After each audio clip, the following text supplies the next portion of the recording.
আমরা তো অনেকক্ষণ আগেই পৌঁছে গেছি আর এসে স্নান খাওয়া দাওয়া সব কমপ্লিট হয়ে গেছে, তারপরে বসে পড়েছি এইসব জিনিস নিয়ে।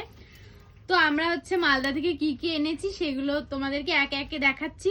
আর সবার ফার্স্টে একটা ইন্টারেস্টিং একটা জিনিস দেখাচ্ছি। এটা হচ্ছে মালদার মাটি নিয়ে এসেছি, মানে সাতপুরের মাটি। সাতপুরের মাটিটা কেন এনেছি বলতো? সাতপুর মানে আমাদের ওখানে যেরকম লক্ষ্মীপুর, তারপরে নজরপুর, কৈলাসপুর আছে, তো ওরকম 7টা পুরের মাটি নিয়ে এসেছে, কারণ মাসি এখানে মঙ্গলচণ্ডীর মূর্তি বানাবে মাটি দিয়ে, ওই জন্য এই মাটিটা আনা হয়েছে। তো এটা সাইডে রাখি। আর ওই আগের যেগুলো দেখিয়েছিলাম ভিডিওতে ওগুলো আর দেখাচ্ছি না।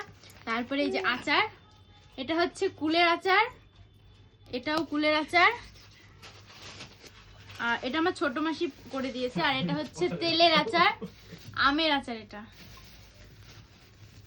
আর এইগুলো হচ্ছে, এগুলো গুড় আর কালো জিরে।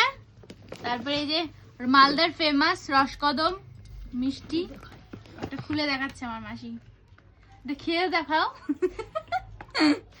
সবাই জানে আগে আগে লাড্ডু গোপালের ভোগ চলবে, তারপরে আমরা খাবো সবাই। এই যে কালো জিরা